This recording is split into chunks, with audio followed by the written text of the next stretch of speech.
Hi, and welcome to my channel. My name is Lolix. In today's lesson, we'll be taking a look at pronoun antecedents.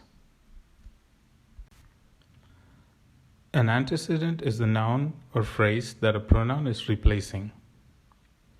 Antecedent clarity simply means that it should be clear who or what the pronoun is referring to. In other words, readers should be able to understand the sentence the first time they read it, not the third, fourth, or 10th. In this lesson, we'll examine some common sources of antecedent confusion and ways of addressing them. Let's take a look at our first sentence. Adam told John to stop eating his food. When you first read the sentence, is it clear whether the food is Adam or John's? Is it clear when you read the sentence again? Not really, no. Since both Adam and John are singular, third person, and masculine, it's impossible to tell whose food is being eaten.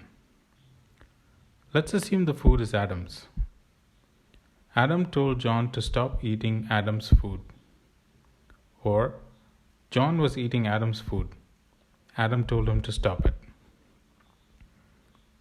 What if the food is John's? Adam told John to stop eating John's food. Or, John was eating his own food when Adam told him to stop. These aren't the only ways to revise the sentence. However, each of these new sentences has made it clear whose food it is. Let's take a look at another example.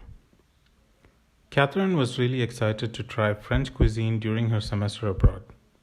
They make all sorts of delicious things. When you read this example, is it apparent who the pronoun they is referring to? You may guess that they is referring to the French, which is probably correct. However, this is not actually stated, since the first sentence refers to French cuisine, not the French, which means that there isn't actually an antecedent. Since every pronoun needs an antecedent, the example needs to be revised to include one. Let's assume that it is the French who make great cuisine. So then, Catherine was really excited to try French cuisine during her semester abroad. The French make all sorts of delicious things. Or, Catherine was really excited to try the cuisine in France during her semester abroad, because the French make all sorts of delicious things. As you write, keep these two things in mind. Make sure your pronouns always have antecedents, and make sure that it's clear what their antecedents are. As you write, make sure that you are using the correct pronouns. When a pronoun matches the person and number of its antecedent, we say that it agrees with its antecedent. Let's look at a couple of examples. I hate it when Michael tells me what to do. He's so full of himself.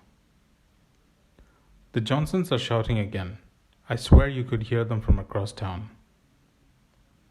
In the first sentence, Michael is singular, third person, and masculine.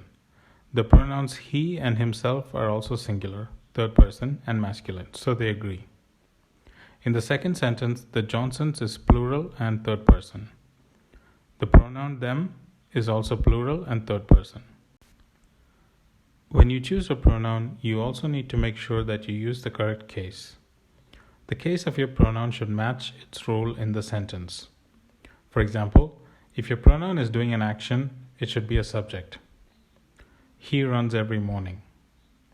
Or, I hate it when she does this. However, when something is being done to your pronoun, it should be an object. Dogs have always hated me. My boss wanted to talk to him. Give her the phone and walk away.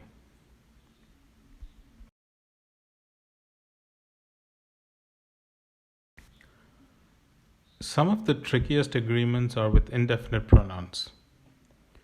Every student should do his or her best on this assignment. If nobody lost his or her scarf, then where did this come from? As we learned earlier, words like every and nobody are singular and demand singular pronouns.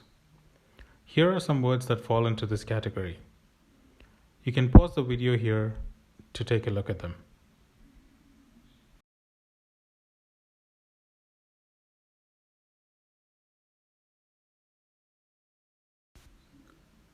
Some of the most common pronoun mistakes occur with the decision between you and I and you and me. People will often say things like, you and me should go out for coffee.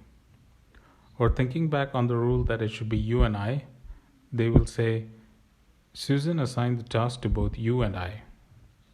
However, both of these sentences are wrong. Remember that every time you use a pronoun, you need to make sure that you're using the correct case. Let's take a look at the first sentence. You and me should go out for drinks. Both pronouns are the subject of the sentence, so they should be in subject case. That is, you and I should go out for drinks. In the second sentence, both pronouns are the object of the sentence, so they should be in object case. Susan assigned the task to both you and me. With that, we've come to the end of this video. If you have any questions or doubt, or just have something to say, please leave a comment. Thank you.